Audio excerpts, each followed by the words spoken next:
are going to do a quick mask making tutorial.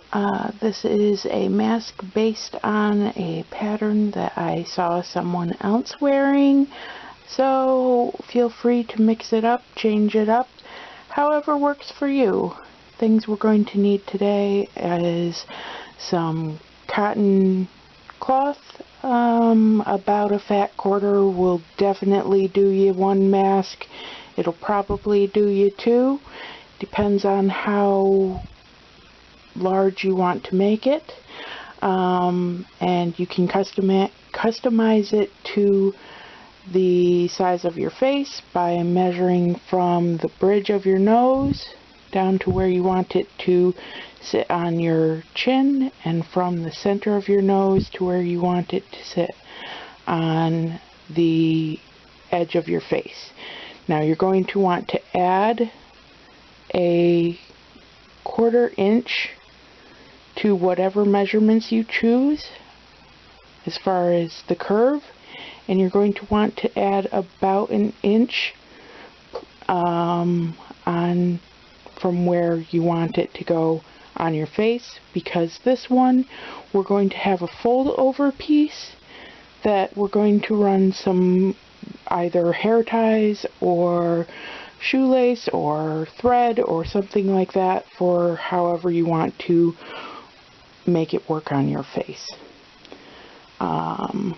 Going to need some sort of writing tool, some pins, I advise at least, scissors.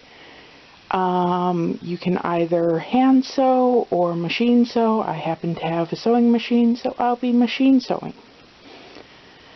So your first thing after you make all your measurements is to use your writing utensil to trace that out, so you know where you're going. You can also use tailor's chalk if you happen to have it. I just happen to have a ink marker. So I'm going to do that real quick and then I'll be right back. Okay, I have it traced out. It's very light, but if I get in a little bit closer you can just see it. I have also pinned the 4 layers together because you're going to need 2 sides of each to make the front of your mask. So I've pinned those together, and then we cut it out. Okay, so we've got our pieces cut out. I unpinned the 4 pieces and pinned them into 2 pieces each with the right sides together, because we're going to be going over to the sewing machine in just a second. But I only pinned the front side, leaving the 2 that were here to keep the rest of it together while I was unpinning the sides. You don't have to. It works well for me. That's what I do. But, you know, do it how it works for you. I don't know how comfortable anyone who's going to be watching this is with a sewing machine, but some things that has helped me out with sewing that I didn't necessarily know when I started with a sewing machine was that your standard sewing machine foot that comes with your sewing machine is 1/4. The needle is 1/4 out, so you don't have to worry about a lot of fuss. Everybody else might know it, but the easy way to make sure you're getting the proper seam is just make sure that the edge of your cloth is right at the edge of the foot, and when you're feeding it through, just keep an eye on that edge and keep it to a relatively good pace, and whatever works for you. If you need to do a snail crawl because you're not confident with it, go ahead. It's not going to matter in the long run. If you can do it real fast, good for you. However it works best for you. Okay, I sewed along the outer edge, the curved edge. Get that a little bit closer, make it a little bit easier for you to see. That's your first thing that you're going to sew. I went all the way down to the bottom and let it run off a little bit because I think it's a little bit easier to match up your seams at the end at the bottom. I'll show you that later. But after you get both sides sewed together, we're going to open these up and match these end sides with this. I'll do that really quick and bring that back to you. Okay, so I have this all matched up and I've pinned it in place. You can use more pins. This works for me. However it works best for you, you go ahead. Make sure that you trim as you go so you don't have a whole bunch of mess. So make sure your strings are good. And then we are going to run a line of stitching up around the top, back down, and there. We're going to leave our bottom right now unsewn. So let me do that real quick and I'll be right back. Okay, we have sewn up, around, and down. Do make sure to snip the edges because when you turn it, which we're going to do in a minute, it will make it a little bit sharper, a little bit easier to sew. And I did also go all the way down to the end and back stitched because in our next step I think it's just a little bit easier if that is properly shut and not going to be starting to open back up.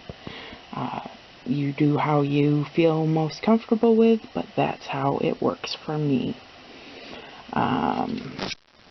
And when you cut your edges, be careful not to cut this corner stitch or else it'll start coming apart. So you want most of the material gone, but not all of it. So we've turned it right side out now. And our bottom is still open. We're going to carefully fold just the edges in, match up your seams at the bottom or else it'll sit weird on your face. So you're going to want to make sure that these seams are matched correctly. If I can do that with one hand. And this is going to be folded under, but I only have so many fingers. And then we're going to sew the bottom after we've got that folded under. This is a little bit tricky if you're not comfortable with it, so take your time, get it right. If you find that you can't do the close seams like this, just add a little bit of extra down on your mask to compensate next time. However it works for you. This portion is going to be the portion that's down at your chin, so you're not going to be having to try and breathe through it. But our next thing after we do this is we're going to run a quick stitch along the top to make this a little bit sharper, and when it goes through the wash it will keep its shape a little bit better. But I will bring you back after I've sewn those. Okay, so we've done our bottom seam and our top seam. Again, that's just to make it lay a little bit flatter, and when it goes through the wash it will keep its shape a little bit better. At this point we're going to roll over the edges. If I can do this single-handedly. It doesn't have to be a deep pocket, but we're going to want to make a slight pocket here, which I can't do it one-handed, but you've got the idea, right?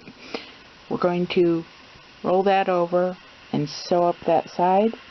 You only need it wide enough to slip like a shoelace obviously not directly from the shoe, but if that's all you got, well, wash them first. Or a hair tie through, or however you want it to work. We are going to be using a shoelace that I bought specifically for this purpose because I find it works best. Just one moment and I will get that sewed and bring you back. I have finished doing the gutters for the shoelace that I bought for this purpose and strung that through. This is the front of your mask, and the way you wear this particular mask is you slide this whole portion over your neck. So after you tie this side to however long you want it to go, you can let it hang down. So if you're in and out of your car all day, or you're biking, or in and out of the house, you can take it down when you're in a safe space and put it back up as needed. These do move freely, so you can slide it down, slide it up, however that works best for you. And yeah, so that's how this particular mask is made. And I do have a general template, as I told you at the beginning. You can customize the measurements for your face, add a bit for your pockets if you know that you are bad at turning and sewing. Add a bit to the bottom so you've got extra to play with. And yeah, thank you, and I hope this has been some help.